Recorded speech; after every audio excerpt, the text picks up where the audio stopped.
What's up, everyone? I'm Coach D, and thanks to your continued support, we're still gaining subscribers. So please keep liking, sharing, and commenting, and of course, keep subscribing to my page. I really do appreciate you guys.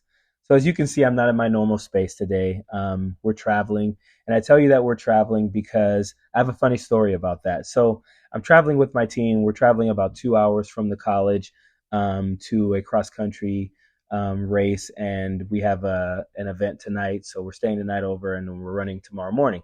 But I'm traveling with my team, and one of the students, one of my athletes, starts talking about politics, and another athlete says, "Oh, come on, man, let's not do that in here with everyone in here. We don't know everyone's beliefs, and we all need a cooling down period after after this election." And I thought that was pretty cool. So they didn't talk about it. And one thing I don't do is I don't really talk to my athletes about my politics. If someone asks me one on one, I might say something to them, and they're in college, so they're adults, so it wouldn't be a big deal. But I just don't like to do that. I also try not to really, I try to keep this page separate from my life. If they come across it or anything, obviously that's just that happens. But I don't promote my page in my class or with my students or with my athletes or anything like that. But every once in a while, it's pretty funny. I'll have an athlete say something like, "Hey, coach, my mom and dad follow you on TikTok or on YouTube or whatever, and they really like your stuff." And I'll just say, "Oh, thanks. Tell them I said hello. Tell them I said thank you or whatever." But I just thought that was cool that those kids kind of had that conversation, came to the conclusion on their own that they probably should wait before talking about politics. In a van, in a 2-hour drive with 7 people whose politics they don't know. Um, but I wanted to jump on here because I did read a lot of the comments on my last video where I asked you guys what direction you wanted to see the page go, and if you wanted more of the same content or you wanted me to switch it up a little bit. I realized people were exhausted from the election and all that type of stuff. And for the most part, most of you guys said, no, stick to politics. We really need to see and hear more things about politics. And so I want to do that, of course. But one of the things I thought was important as well was there were a lot of comments of people saying, you know, a lot of people need to know what's the next move. What do we do next? And I think our biggest move right now is that everyone, if I could influence you to do anything, it would be to be involved in your community. And if you're in a community where you don't think, if let's say you're in an affluent community where you don't think like there needs to be much involvement, then find a marginalized community. Find a community where people are lower socioeconomically and volunteer in that community.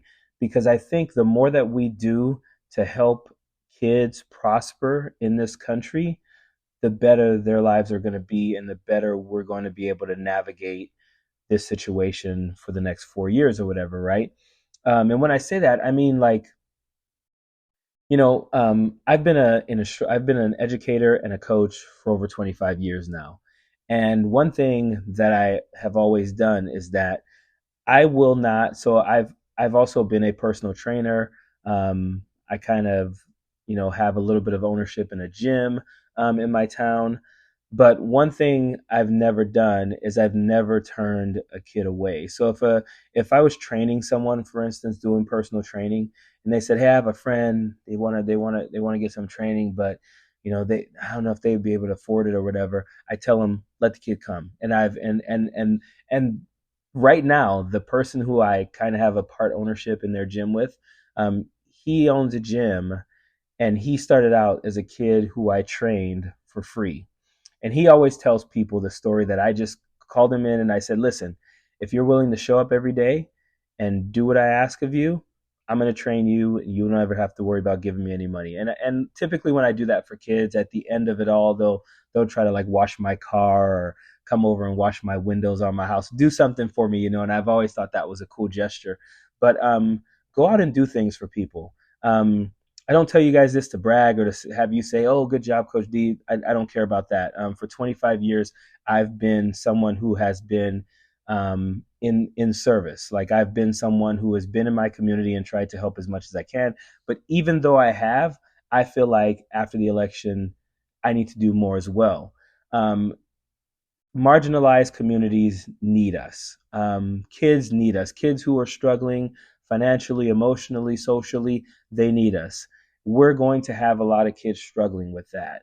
There are going to be kids in the LGBTQIA plus community that are going to struggle because there's not going to be as much protection for them.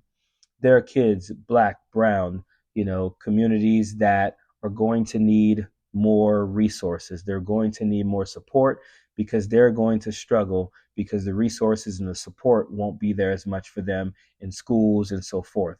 So, if I could urge you, if you get nothing else from my videos, it would be to get in your community and affect change.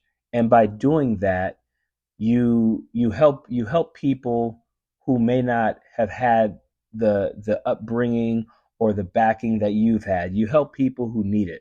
And so that's what I want to do more of. That's what, if you ask me what should you do, that would be the first thing.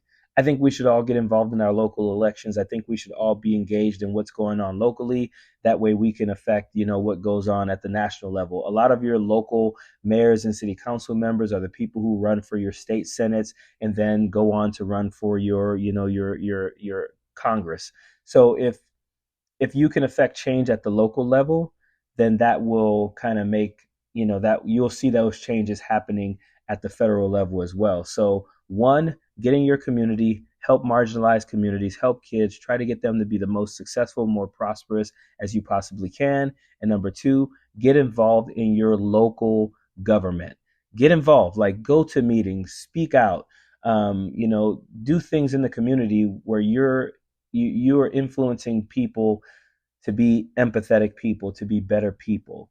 I think those are the two things. I'm going to think this over a lot more. I like to come up with a plan of ideas that I can put out there for people to do, but that's my first. So again, to reiterate before I let you guys go, one, get involved in your local community. Help people who need help. Be an advocate for people. Number two, get involved in your local government. Thank you. Period. Don't want no enemies or ops. Envy in they heart, I tell them stop. Vacation on the yacht.